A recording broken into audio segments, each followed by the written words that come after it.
आप सबको जय मसीह, प्रेज लॉर्ड। कैसे आप सब? आशा करते हैं आप सब बढ़िया है और आप सबका स्वागत है इस एक नए वीडियो में। ओके, और आज का हमारा विषय है, अगर आप पोस्टर को देख पा रहे होंगे, कि मनुष्य को देखकर परमेश्वर को उल्टी आती है। इस बात पर इस विषय पर आज हम बात करेंगे। ओके दोस्तों, सबसे पहला ये वीडियो नंबर 1 होने वाला है। इसका मतलब ये है कि इसी तरह वीडियो नंबर 1, 2, 3, 4, 5, 6 ऐसा करके हम सेशन वाइज टाइप ऐसा भी बोल सकते हैं, या वीडियो नंबर की तरह हम ऐसा करेंगे कि हर दिन या फिर 2 दिन में एक बार आपके बीच में वीडियो आती रहेगी। ओके, तो ये होगा वीडियो नंबर 1 और विषय का नाम है मनुष्य को देखकर परमेश्वर को उल्टी आती है। ओके, गंभीरता से सीखे, गंभीरता से इस बातों को समझेगा। विषय में जाने से पहले कुछ अनाउंसमेंट आपके बीच में करना चाहता हूँ। एमएमबी ऑफिस हेड इंचार्ज जो है वो सिस्टर सिवान है और उनका मोबाइल का नंबर आपके स्क्रीन पर दिख रहा होगा। और नोट करने वाली बात यह है कि एमएमबी की सारी जानकारियां यहाँ आपको मिल जाएगी। इसका मतलब यह है कि इस नंबर पर जो आपके पोस्टर पर दिख रहा होगा, उस नंबर पर अगर आप कॉल करेंगे तो आपको एमएमबी की सारी जानकारी, सारी इंफॉर्मेशन आपको कॉल करने के बाद आपको मिल जाएगी। और ये कॉल उठाएंगे सिस्टर सिवान जो इजराइल से है। ओके, दूसरा अनाउंसमेंट ये है कि एमएमबी का बाइबल कॉलेज शुरू हो रहा है जून के महीने में, और उसका रजिस्ट्रेशन फीस सिर्फ और सिर्फ 5,000 है। एक व्यक्ति के लिए रहना, खाना, पीना, सोना, जो जगह है वो सब कुछ आपके लिए उपलब्ध किए जाएंगे सिर्फ 5,000 रुपए के अमाउंट में। और एक और चीज़ जो आपको बता दूँ, स्विमिंग पूल है, पार्किंग है ना, और क्या कहते हैं, पार्क है, गार्डन है, और बाहर कुर्सियाँ विर्चा ऐसा कुछ थोड़ा माहौल बना है कि जैसे है ना, आप थक गए हैं, सीख कर आराम करना चाहते तो आप बाहर बैठ के भी सीख सकते हैं। ऐसा कुछ माहौल भी आपके लिए बनाया जा रहा है बाइबल कॉलेज में। ओके, और ये शुरू होगा आपके स्क्रीन के ऊपर, MMB STBC Mumbai, starting from June 2026। Okay, तो अगर आपको बाइबल कॉलेज सीखना है सिर्फ एक हफ्ते में, तो आपको इस नंबर पर कॉल करना है जो आपके स्क्रीन पर दिख रहा है। ओके, तो इस नंबर पर कॉल करिए और आपका नाम आप रजिस्टर कर लीजिएगा। उसके बाद हम आ जाते हैं अपने विषय में, और आपका माफ करना, आज अपना विषय आपको फिर से याद दिला देता हूँ कि आज का विषय है मनुष्य को देखकर परमेश्वर को उल्टी आती है। मनुष्य को देखकर परमेश्वर को उल्टी आती है। ये विषय ऐसा है जिसको कहते हैं गंभीर विषय, जिसको कहते हैं ऐसा विषय कि जिसको हल्के में नहीं ले सकते, जिसको मजाक में नहीं ले सकते। ये ऐसा विषय है जिसको हम कह सकते हैं कि है ना, बड़ा ही दर्दनाक, बड़ा ही मजबूती वाला विषय है, क्योंकि इस विषय का नाम ही कुछ ऐसा है कि उल्टी आती है। किसको? परमेश्वर को। उल्टी क्यों आती है? क्योंकि उसने मनुष्य को देखा, उसने व्यक्ति को देखा। और मैं उस व्यक्ति की बात कर रहा हूँ जो विश्वासी है, उस व्यक्ति की बात कर रहा हूँ जो मसीह में है, जो प्रभु यीशु को जानता है, जो प्रभु यीशु की बातों को जानता है, क्या है क्या नहीं है। उसके बावजूद उस इंसान को देखकर परमेश्वर को उल्टी आती है। उसका वजह ऐसा है कि परमेश्वर नहीं चाहता था कि वो मेरे नाम पर रहे और फिर भी गलत चीजें उसके अंदर रहे। तो परमेश्वर कहता है कि मैं जब उस व्यक्ति को देखता हूँ, मेरी नजर जब स्वर्ग में से मैं जब बैठा हुआ था, या मैं जब बैठता हूँ और मेरी नजर जब पृथ्वी पर पड़ती है, और मेरी नजर में जब वो व्यक्ति आता है जो चर्च में जाता है, जो स्तुति आराधना करता है, जो बाइबल भी पढ़ता है, जो सब कुछ करता है, लेकिन उसका जीवन ठीक नहीं है, उसके जीवन में खरी शिक्षा नहीं है, उसके जीवन में सही बातें नहीं है जो मुझे पसंद है, जो मुझे लगता है कि होनी चाहिए, तो कहता है मैं उस इंसान को देखकर, उस व्यक्ति को देखकर मुझे उल्टी आती है, मुझे घिन आती है। और मैं सिर्फ इधर व्यक्ति की बात नहीं कर रहा हूँ, इसका मतलब मैं सिर्फ इधर आदमी की, पुरुष की बात नहीं कर रहा हूँ, मेल की बात नहीं कर रहा हूँ, मैं इधर सब लोगों की बात कर रहा हूँ जो इंसान की कैटेगरी में आते हैं, जो व्यक्ति की कैटेगरी में आते हैं। मैं ह्यूमंस की बात कर रहा हूँ। इसमें लड़का आ गए, लड़की आ गई, पुरुष आ गए, स्त्री आ गई, आदमी, औरत, बच्चा, बुजुर्ग, आपको जो बोलना है वो बोलो, वो सिर्फ इंसान होना चाहिए। मैं उस व्यक्ति की बात कर रहा हूँ। ओके, तो कहता है मनुष्य को देखकर परमेश्वर को उल्टी आती है। एक कॉन्सेप्ट आपको समझा देता हूँ फटाफट। आपके फोटो के दिख रहा होगा कि एक आदम है, कुछ बीज है, और एक पेड़ है, और पब्लिक है, और एरो कुछ इस तरह मैं रख चुका हूं। पाप का बीज आप पढ़ रहे होंगे। एक आदम जो पहला इस पृथ्वी का मनुष्य था, व्यक्ति था, उसके बाद हवा जो 2 व्यक्ति थे जो पृथ्वी के पहले मनुष्य थे, जिसको कहते हैं आदि माता हवा को। तो उनके अंदर पाप का बीज आया, उनके अंदर वो ऐसी चीज आई जिसको कहते हैं गलत चीज, ऐसी चीज आई जिसको कहते हैं परमेश्वर गुस्सा करता है, परमेश्वर को बिल्कुल पसंद नहीं। ऐसी चीज आ गई तो परमेश्वर कहता है ये अब इंसान मेरे से पतन हो गया या दूर हो गया। और एक पेड़ रखा है आपको समझाने के लिए कि वो बीज हर पेड़ में आता है। आप एक एग्जांपल दे देता हूं। आप एक बीज से एक पेड़ लगाते हो, राइट? या फिर ऐसा भी कह सकते हैं कि एक पेड़ अगर आपको लगाना है तो स्टार्टिंग में आपको एक ही बीज लगाना है, और जब वो एक बीज पेड़ से बीज से बड़ा पेड़ बन जाता है और जब फल आते हैं तो हर एक फल में उसका बीज ऑटोमेटिक है ना ऐसा जन्म ले लेता है या ऑटोमेटिक आ जाता है। उसी तरह बगल में जो इंसान देख रहे हैं, ये विश्वासियों की बात कर रहा हूं, तो मैंने इस इंसानों को विश्वासी की तरह ही लीजिएगा, संसार व्यक्ति की बात नहीं कर रहा हूं। संसार व्यक्ति को तो वैसे देखकर उल्टी आती है मैं, लेकिन इस वक्त मैं बात कर रहा हूं जो मसीह में है, जो प्रभु यीशु को जानते हैं। तो वो बीज आज भी मनुष्य के अंदर पाई जा रही है, इसके बावजूद कि वो प्रभु यीशु को जानते हैं, इसके बावजूद कि उन्होंने अपना मन बदला है, फिर भी वो बीज मनुष्य के अंदर दिखती है। और तब जाकर मैंने कहा था कि आज परमेश्वर जब देखता है मनुष्य को तो परमेश्वर को उल्टी आती है, गिन आती है। परमेश्वर जब मनुष्य को देखता है तो परमेश्वर कहता है छी मैंने क्या देख लिया, छी मैंने ये क्यों देख लिया, छी मैंने ये किस लिए देख लिया। आप जब किसी गटर को देखते हैं, गटर में किसी कीड़े को देखते हैं, किसी ऐसी चीज को देखते हैं जो पसंद नहीं आती, जो घिन आती है, तो आप क्या कहते हैं? आप बोलते हैं कि छी मैंने क्यों देख लिया। परमेश्वर भी वही कहता है उन मनुष्यों को जिनके अंदर पाप है। इसलिए मैं एक वचन को रख देता हूँ, रोमियो की किताब 3 अध्याय वचन 30 लिखा है, इसलिए कि सब ने पाप किया है और परमेश्वर की महिमा से रहित है। परमेश्वर की महिमा से रहित यानी कि वंचित है परमेश्वर से। देखो हाईलाइट मैंने किया, सब ने पाप किया, सब ने पाप किया। इधर अविश्वासी भी आ गए, लेकिन हम अभी बात करें फिलहाल विश्वासी की। तो सब ने पाप किया, इसका मतलब यह है कि आज भी ऐसे बहुत लोग हैं जो परमेश्वर को जानते हैं, उसके बावजूद पाप में है। उसके बावजूद लड़का हो या आदमी हो, लड़का और आदमी में फर्क है।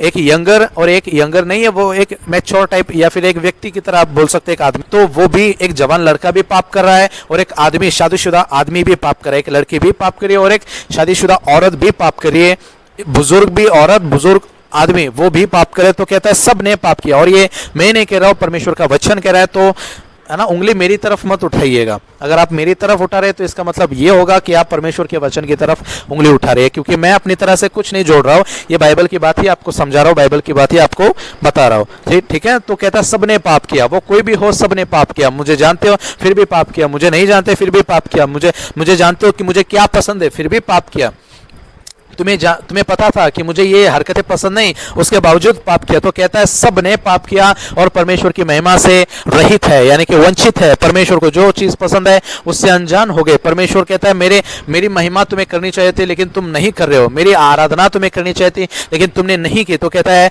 परमेश्वर की महिमा से वंचित है। आदम का बीज जैसे कैन में था और वो आज्ञा तोड़ता गया। आदम का बीज कैन में था। सबसे पहला पाप किसने किया? आदम ने। उसके बाद किसने किया? उसके बेटे ने। उसके बाद पूरी मानव जाति ने।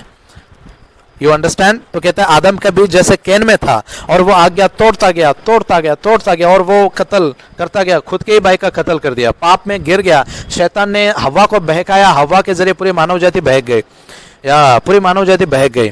तो कहता है जब देखो जो बीज कैन में था वो बीज पूरी दुनिया में है।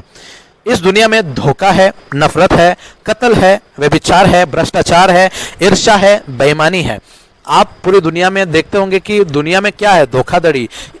बिजनेस में धोखा मिल रहा है ना, कॉर्पोरेट वर्ल्ड या जो भी वर्ल्ड को बोलो आप, उसमें धोखाधड़ी चल रही है। आपका करीबी दोस्त आपको धोखा दे रहा है, आपको लगता नहीं था कि ये मुझे धोखा देगा, लेकिन वही आपको धोखा दे रहा है। तो और लोग आपसे नफरत कर रहे, कत्ल भी हो रहे, मर्डर भी हो रहे, नक्सलाइट्स के भी हो रहे, उनके जरिए कत्ल भी हो रहे। कहता है व्यभिचार भी हो रहा है इस पृथ्वी पर, भ्रष्टाचार भी है, ईर्ष्या भी है, एक दूसरे के ऊपर लालच करना, एक दूसरे के ऊपर है ना, जिसको कहते हैं ना आंख लगाना, है ना, तूने इतना कमाया मैं भी इतना ही कमाऊंगा, मैं जब तक, मतलब ऐसा कह सकता है लालच एक तरह का। तो वो भी है, बेईमानी है काम में, है ना। आज कहीं पर भी ऐसा नहीं है कि जो ईमानदार से काम कर रहे लोग। अविश्वासी तो उनकी बात की बात, लेकिन विश्वासी भी बेईमान हो गए, विश्वासी भी ईमानदार नहीं रहे। तो कहता है कि वही बीज जो कैन में था, जो आदम में था, और जो आदम से जरिए कैन में पहुंचा और कैन के जरिए पूरी मानव जाति या बाकी जो उसके बेटे थे आदम के बेटे, उनके जरिए, और उस बीज के चलते पूरी दुनिया में क्या क्या गया मैं बता चुका हूं। ओके, आज आदम के पाप ने दुनिया भर के मनुष्य को क्या क्या बना दिया। आप देख रहे हैं, आप समझ रहे हैं मेरी बातों को? आदम के पाप ने दुनिया भर के मनुष्य को क्या क्या बना दिया। आज पूरी दुनिया के लोग किस तरह के लेवल में बिगड़ गए। आप पूरी दुनिया के लोगों को जानते हैं, आप अपने लोगों को जान रहे होंगे कि दुनिया कितनी बिगड़ रही है, दुनिया कितनी कत्ल है ना कितनी गलत चीज़ों में फंस रही है। तो क्या इसलिए लिखा है कि दुनिया भर के मनुष्य को क्या क्या बना दिया आदम के सिर्फ एक गलती ने, एक पाप ने। एक वचन को पढ़ते, प्रकाशित वाक्य 3 अध्याय वचन 16 कहता है ना, लास्ट में आ रहे हैं तो इसलिए बने रहिएगा। कहता है सो इसलिए कि तू गुनगुना है और न ठंडा है और न गर्म है, तो और लाल में किया है कि मैं तुझे अपने मुंह में से उगलने पर हूँ। क्यों? क्योंकि आदम का बीज पूरी दुनिया में है, आदम का बीज आज भी मसीहत में है, आदम का बीज आज भी उस विश्वासी में है जो चर्च जाता है, जो सब कुछ को करता है, लेकिन परमेश्वर का बीज उसमें नहीं है। आज आदम का बीज उसमें है। वो परमेश्वर प्रभु यीशु को जानने के बावजूद आदम का बीज उसमें काम कर रहा है। तो कहता है मैं उस व्यक्ति को जो ना ठंडा है और ना गर्म है, वो गुनगुना है, तो कहता है मैं अपने मुंह से, प्रभु यीशु कहता है अपने मुंह से उगल दूंगा। इसलिए मैंने कहा था उल्टी कर दूंगा। मनुष्य को जब देखता है परमेश्वर तो कहता है वो उल्टी कर देता है, तो इसलिए कहा है कि वो अपने मुंह से उगलने पर है या उगल देगा। वो कौन? परमेश्वर। एक और वचन आपके बीच में रख देता हूं, 2 कुरिन्थियों 7वां अध्याय वचन 1 कहता है सो है प्यारो, जबकि ये प्रतिज्ञा हमें मिली है, तो आओ हम अपने आप को शरीर और आत्मा की सब मलिनता से शुद्ध करें और परमेश्वर का भय रखते हुए पवित्रता को सिद्ध करें। तो कहता है प्रतिज्ञाएं जो हमें मिली है, कौन सी प्रतिज्ञा है? कि खुद को बचाए रखने का। कौन सी प्रतिज्ञा है? खुद को पवित्र रखने का। तो कहता है भय रखते हुए। भय क्यों? क्योंकि जब तक भय, डर नहीं रहेगा आप पाप करते जाओगे। आदम का बीज आपके अंदर माफ करना, आपके अंदर काम करता रहेगा, आपके अंदर चीजें डालता रहेगा। तो कहता है भय रखते हुए मलिनता से शुद्ध करे, मतलब आप अपने आप को ऐसा शुद्ध रखो, सारी मलिनता, गंदगी, जो पाप है, धोखाधड़ी, जो सारी चीजें, वो पौलुस कहता है निकाल दो, भय रखते हुए निकाल दो और पवित्रता को सिद्ध करो। या ये लास्ट पोस्ट है, इसके बाद हम खत्म कर देंगे, तो बने रहिए। 2 पतरस 2 अध्याय वचन 22 कहता है कि कुत्ता अपनी छांट की ओर और धोई हुई सुवर्णी कीचड़ में लौटने के लिए फिर चली जाती है। ऐसे भी बहुत सारे लोग हैं, और इस वीडियो को देख रहे भी होंगे कुछ लोग ऐसे लोग जिनके बारे में ये वचन कहता है कि कुत्ता अपनी छांट की ओर, यानी कि और सुअर जिसको धोया गया है, जिसको साफ किया, वो फिर से कहता है गंदगी में चली जाती है, कीचड़ में चली जाती है, गटर में पड़ जाती है। ऐसे भी बहुत सारे लोग हैं जिनको बहुत बार बताया, बहुत बार सिखाया, बहुत बार बताया गया कि ऐसे चलो, वैसे चलो, ऐसा मत करो, वैसा मत करो, उसके बावजूद वो लोग गलती करते रहते हैं, उसके बावजूद वो लोग गलत चीज़ों में फंसे हैं, वो निकलते भी नहीं, अपने आप से भी कुछ कोशिश नहीं करते। तो उनके लिए परमेश्वर कहता है कि मैं उगल दूंगा, मैं निकाल दूंगा, मैं उनको नहीं रख पाऊंगा। तो बच के रहिए। अगर आप अपने आप को नहीं बचा रहे हो, अगर आप, है ना, आपको साफ किया जा रहा है फिर भी आप गंदगी में लौट रहे हो, तो खुद को बचाइए। क्योंकि अगर ऐसा ना हो कि परमेश्वर आपको अपने मुंह से उल्टी कर दे या आपके अपने मुंह से उगल दे। जब उगल देगा तो वो वापस आपको स्वीकार नहीं करेगा। जब आपको, है ना, उल्टी कर देगा ना, तो आपको फिर मौका नहीं मिलेगा। तो अभी मौका है, तो अपने आप को बदल लो, अपने आप को बचा लो। आदम का बीज, मैं फिर से पोस्ट को रख देता हूँ, आदम के पाप ने दुनिया भर के मनुष्य को क्या क्या बना दिया। आज मैं सिर्फ, अभी तक मैं बाहर के लोगों की बात कर रहा था, या फिर ऐसे बात कर रहा था जो मसीहत में है, लेकिन संसार वाली बातें अभी भी उनके जीवन में है। लेकिन अभी मैं बात करता हूँ, मसीहत में तो है, लेकिन मसीह की बातें भी है, लेकिन गलत शिक्षा, गलत बातें, वो बातें जो साउंड डॉक्ट्रिन नहीं है, वो बातें जो जिसको कहते हैं ना रॉन्ग टीचिंग, गलत पास्टरों के पीछे चले गए, गलत लीडरों के पीछे चले गए। तो कहता है दुनिया भर के मनुष्यों को क्या क्या बना दिया। आदम के पाप ने मनुष्य को परमेश्वर से दूर कर दिया। जैसे दूर हो गए, परमेश्वर की बातों से दूर हो गए, परमेश्वर की कड़ी शिक्षा से दूर हो गए, परमेश्वर के वचनों से दूर हो गए। वो वचन जो परमेश्वर चाहता था कि लोग वो उन वचनों के चलते अपने आप को बचाए रखे, अपने मन को बचाए रखे। तो आज पूरी दुनिया के लोग, संसार की बातें तो आ गई, लेकिन शैतान ने ऐसा कर दिया, लूसीफर ने ऐसा कर दिया कि मसीह की बातों में भी तोड़ मरोड़ कर लोगों को सिखाने लगा, मसीहों को ही।